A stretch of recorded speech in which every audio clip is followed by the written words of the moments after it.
What's up, guys? Today we're doing another series being added to the channel. Doing this chapter review.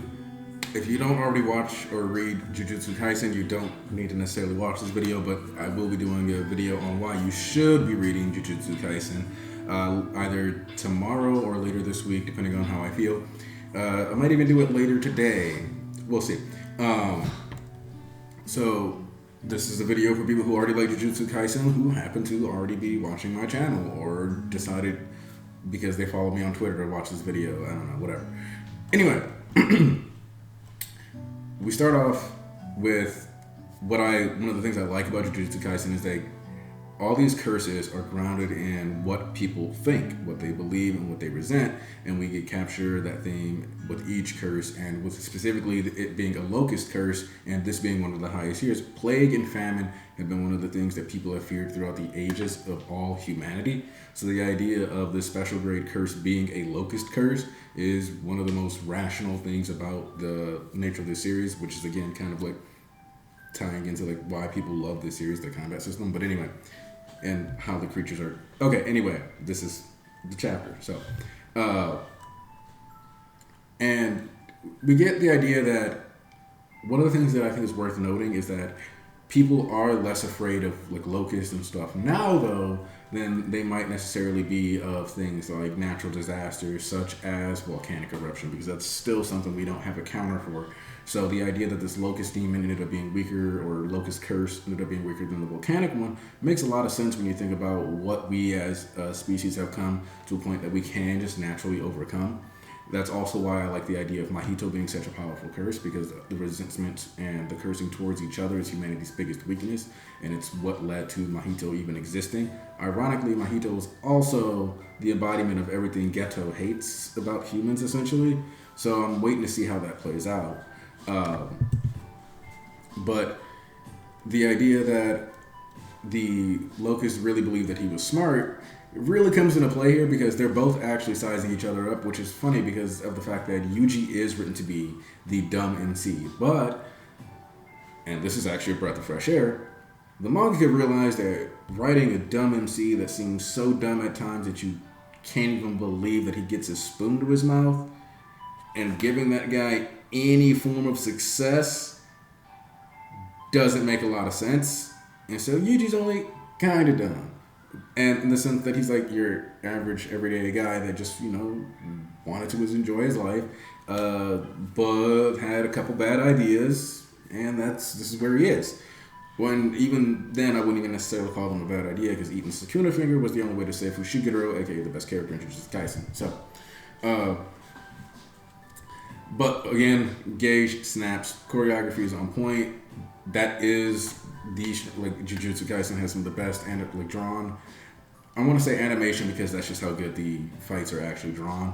I actually feel the movements. I actually tweeted about this where, as a person who did track, ran hurdles, which you don't jump over hurdles, you hurdle them. It's a particular step technique that actually gets drawn in this series very well, where he's taking certain motions or steps. So, as usual, Gage delivers, and we get to see just how far Yuji's gone, but also the idea that Mahito seemed confident that the Locust would be able to put up a good fight. So the fact that Yuji beat his ass, which, hey, we knew Yuji was going to do it. He's going to do it to him. Puts us in a really good spot where we get to know for sure that Yuji should be considered a first grade sorcerer, at least after this. Technically, he's been relying on raw strength and accenting it with his cursed energy, but that doesn't really matter because for all intents and purposes, that's kind of all Todo does, since his Jujutsuki is, the swap. So unless that has more tricks to it that we don't know about yet, it's okay to be a dude that just mostly beats the crap out of things with cursed energy. It's already been established. It's fine. The other thing that's worth pointing out, though, is that Yuji did this without relying on Kokusen Black Flash.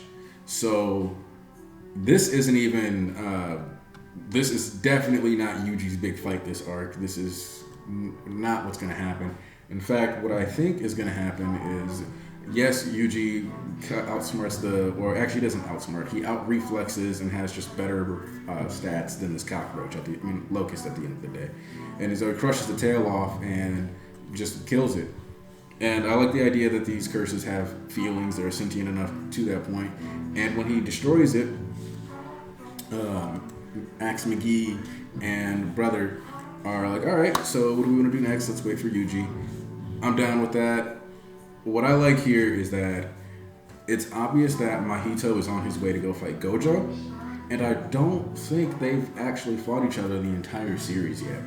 And so I'm very curious to see how that's the idea that they're stacking so many people against Gojo, but also know that some of them are likely to die, because I think Nanami is already out for the count. If he's not, I'd be really surprised. He kind of got more than beaten to a wall. So there's kind of no reason for Gojo to lose or be concerned, and based on what we've seen from Mahito, I don't think that he's necessarily a good match for Satoru, but I don't know, maybe we're going to see some special humans get pulled out. There's a chance he's already turned a high-grade sorcerer into a human, since that's something that he did mention he wanted to do, or turned one of those high-grade sorcerers into one of those pet humans. That was something he was going to try to do with the Salaryman. So maybe they've kidnapped a sorcerer, or it's even possible that he's got one of the cursed wounds on him in his pocket ready to go, and what's going to happen is Mahito's going to pull up, get some of these cursed wound dudes out, and have their power levels skyrocket. Because if you remember, all the cursed wounds were aborted fetuses, but the Wing King dude and his other brother and the dude that's actually there right now are, from what I understand, those cursed wounds. So if that's the case, then there's a chance that Mahito is going to walk in here with, another 3 of those, have some backup, and finally be able to touch Gojo, depending on how Satoru decides to fight him. Though, since Satoru knows that he needs to be touched, it wouldn't make sense for him not to use the Limitless. So this is just like I don't know where Gage is going with this here right now. This fight is shaping up to be, and that's a good thing actually. I'm glad I can't just look at this and be like, this is how this is happening. We know that the goal is to seal Satoru. We don't know how they're going to do it. We don't know if it'll work, and we don't know if by having Mahito there, it automatically skyrockets the odds of success, or if that's even the plan, like if Mahito is going there specifically to try to do something to Satoru, or if he's going to go there and, I don't know, turn every single human into a modified one, so that Gojo has to fight like 50, 60, 100 humans just to, and expend a bunch of cursed energy. I don't know. I have no idea what Mahito is thinking right now. But what I do know is I'm looking forward to finding out what that evil bastard's up to, and I hope you are too. Jujutsu Kaisen, this wasn't one of those like chapters that gives us a lot of insight, like the one where Fushiguro and Itadori find out about, the fact that the finger, him eating Sukuna's finger triggered the curse that also would have knocked Fushigiro's sister out and all these other things. But not every chapter has to be that, and also at the end of the day, if you wanted your meathead rush this week and you didn't read Jujutsu Kaisen, you made a mistake, because that's what this week's chapter was for. It was to get us a good fight, show us, what Yuji's capable of doing, and to remind you guys why he's an A-class MC. So with that being said, you guys have a wonderful day, and yes, I do intend to keep doing these videos on Jujutsu Kaisen, and you can expect a character analysis to come to the channel. Have a wonderful day.